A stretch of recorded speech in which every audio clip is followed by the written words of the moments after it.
Top quality और consistent performance के लिए सिर्फ सिल्वर पंप नाम याद रखना। पर છે વડોદરા પોલીસે એક રાતમાં જ 400 ટપોરીઓને પકડી પાડ્યા છે। આ સમગ્ર મામલે વડોદરા પોલીસ કમિશનર નરસિંહા ખોબાની પ્રતિક્રિયા પણ સામે આવી। તેમણે કહ્યું કે કાયદો વ્યવસ્થાને અસર કરનારા તત્વો સામે પગલાં લેવા માટે એક્શન પ્લાન બનાવાયો છે। ગેંગ બનાવી આતંક મચાવનારાઓ સામે કરાશે કાર્યવાહી। વાવરૂ સ્થળે મોડી રાત સુધી બેસી રહેનારાઓ પર તબાઈ બોલાવાઈ છે। સોશિયલ મીડિયા થકી દહેશત ફેલાવનારાઓ પર પણ નજર રાખવામાં આવશે। તેમણે કહ્યું કે વડોદરામાં હાલ કોઈ અસામાજિક ગેંગ સક્રિય નથી।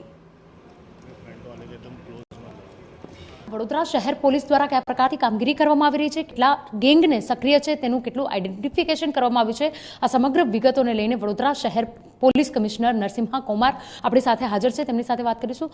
સર, જે રીતે 100 કલાકનો નિર્દેશ કરવામાં આવ્યો હતો, 100 કલાકની અંદર કયા પ્રકારની કામગીરી માટેની શરૂઆત કરવામાં આવી છે, કારણ કે 48 કલાક ઉપરનો સમય વીતી ગયો છે। શહેરમાં કાયદો અને વ્યવસ્થાને ઇમ્પેક્ટ કરે એવા પ્રવૃત્તિ ચલાવનાર તત્વો વિરુદ્ધમાં આપણે ઇમ્પેક્ટફુલ પોલીસ એક્શન માટે એક ગેમ પ્લાન આપણે તૈયાર કરી રહ્યા છીએ। આના ભાગરૂપે શહેરમાં જે એક્ટિવ બુટલેગર્સ, ગેમ્બલર્સ જેઓ પોતાના એક્ટિવિટીથી અન્ય તત્વોને પણ પ્રેરણા આપતા હોય છે અને ફેસિલિટેટર તરીકે પણ રહેતા હોય છે, તો એવા તત્વોને આપણે આઈડેન્ટિફાઈ કરી છે। સાથે કેટલાક મિલકત સંબંધી ગુનાઓમાં ખાસ કરીને લૂંટ દાડ કે ગરફોડ ચોરી અને ચેઇન સ્નેચિંગ કરતા તત્વોને પણ આપણે આઈડેન્ટિફાઈ કરી છે। તમે જાણો છો કે ટૂંક સમય પહેલાં જ આપણે એક નોટોરિયસ ચોરી, લૂંટ, ધાડ, મારામારીના કિસ્સામાં સંડોવાયેલ એક ગેંગને ગુસ્સી ટોક 2015 અંતર્ગત કેસ પણ કરીને આપણા કસ્ટડીમાં જ છે આજની તારીખે પણ।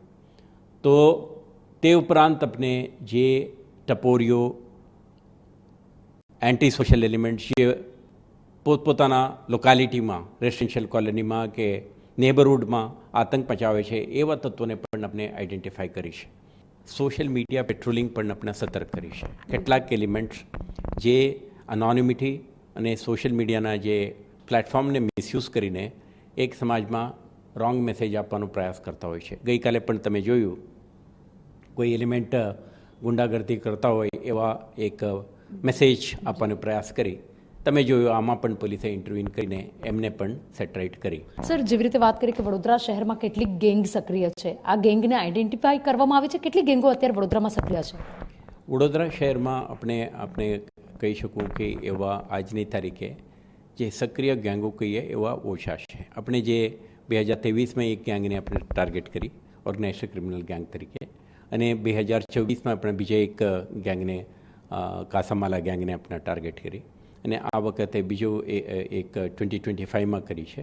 તો મોટાભાગે આપણા જે સક્રિય ગુનેગારો છે હમણાં ઓર્ગેનાઇઝડ ક્રિમિનલ ગેંગ તરીકે નહીં, નાના મોટા ક્રિમિનલ ગ્રુપ તરીકે આપણે ઓળખીએ છીએ।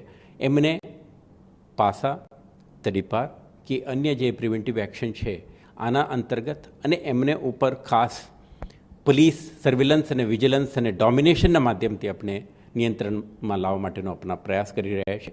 જે જગ્યાએ આ ઓપરેશન દરમિયાન અને ઝુંબેશ દરમિયાન જરૂર લાગે ગંભીરતાને ધ્યાને રાખીને અપ્રોપ્રિએટ ક્રિમિનલ એક્શન લેવા માટે શહેર પોલીસ તૈયાર છે। બિલકુલ, તો જે રીતે પોલીસ કમિશનર દ્વારા જણાવવામાં આવ્યું કે જે રીતે કામગીરી કરવામાં આવી રહી છે તેની અંદર જે તમામ પોલીસ મથકોના જે વિસ્તાર છે, જ્યાં આગળ અવાવરૂ જગ્યા હોય, જ્યાં આગળ ખુલ્લી જગ્યા હોય, અમુક સમય બાદ પણ બેસેલા તમામ લોકોને અટકાયત કરી તે લોકોની પૂછપરછ કરવામાં આવે છે। જો તેઓ શંકાસ્પદ લાગે, તેમના વિરુદ્ધ કોઈ પણ પ્રકારના પ્રવૃત્તિઓ મળે, કોઈ પણ પ્રકારના નિર્દેશ મળે તો તેને લઈને એફઆઈઆર કરવા સુધીની કાર્યવાહી પણ કરવામાં આવશે।